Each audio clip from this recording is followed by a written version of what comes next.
If we zoom in on this random dot on the map in the southeastern Pacific Ocean, it may not look like much, but this is Easter Island, also known as Rapa Nui, and while it's relatively small, about 64 square miles or 160 square kilometers, there's a lot going on here. This is the island that gave us the world-famous Moai statues. But there are so many mysteries here that have captured the public's imagination. Like, how did they move these giant statues across the island?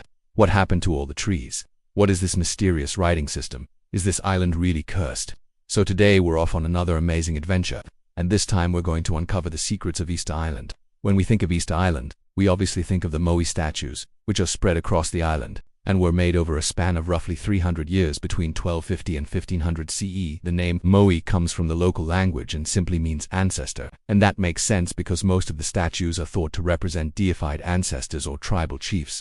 There are more than 900 Moai scattered around the island, with about 400 of them still standing. They're made out of volcanic tuff, which is a type of rock that forms when compressed ash from volcanic eruptions hardens. It can actually be quite soft when it first starts forming, which would have made it easier to carve. And since the island is volcanic, there was plenty of material to work with.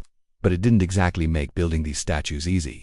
Some of the Moai weigh over 80 tons and stand up to 33 feet or 10 meters tall. These aren't the kind of statues you just whip up in a day. So the people of Rapa Nui built their statues in a quarry called Raku, where they would carve the faces and torsos of the Moai, then leave the legs buried underground. These days, some of the statues still sit here in various stages of completion. But how did they get them from here to the villages all across the island? We don't know for sure, but there are a few good theories. One is that they used wooden sleds and rollers, maybe lubricating them with some sort of oil to help them glide across the rough terrain. Another theory is that they literally walked the statues. That sounds crazy, but according to oral histories, the islanders did use ropes to make the Moai walk. But this must have taken a huge amount of manpower, and the constant friction from dragging the statues across the ground could have led to the loss of trees, which could explain why there are almost no trees left on the island today. Speaking of trees, that leads us to the environmental collapse theory.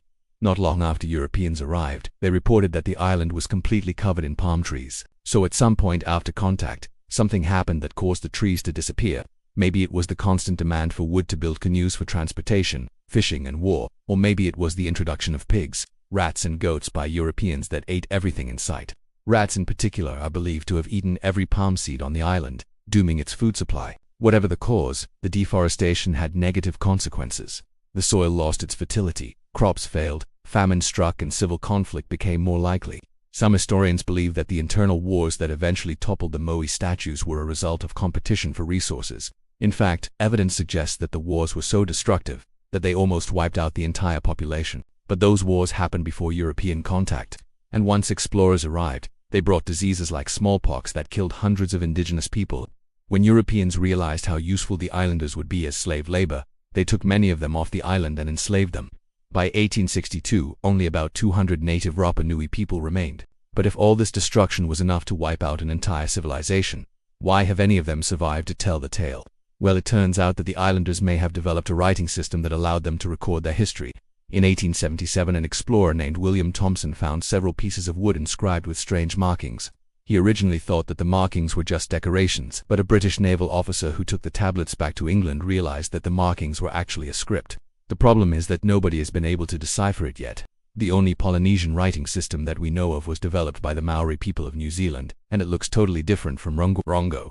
It's possible that the islanders of Rapa Nui wrote in Rongorongo from about 1400 to 1650, but somehow the tablets were lost or hidden and rediscovered centuries later. One of the most intriguing aspects of Rongorongo is that we don't know if it's truly a writing system, or if it's just an elaborate form of decoration, or even a secret code.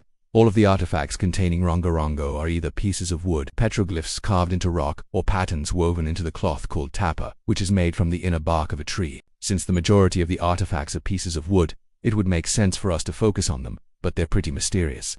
There are 43 pieces, but they aren't all the same size, and they weren't all found in the same place. Plus, the patterns written on them vary widely. The tablets contain a total of 854 signs, including 255 different shapes, and it seems like there are no common rules for how these symbols can be combined. So far, no one's come up with a convincing translation or interpretation of the tablets, and that's partly because there are so few examples of each symbol, maybe 2 or 3. And even though scholars have looked for connections between Rongorongo and other Polynesian scripts, none of them have panned out.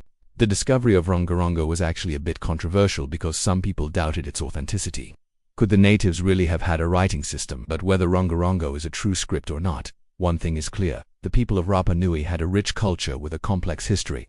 And there's still so much that we don't know, like why did the Moai stop being built? How did the island go from being totally forested to totally barren? And what does Rongorongo mean? Thanks for coming on this adventure with us. Hit the subscribe button to join us next time as we uncover more amazing stories from history.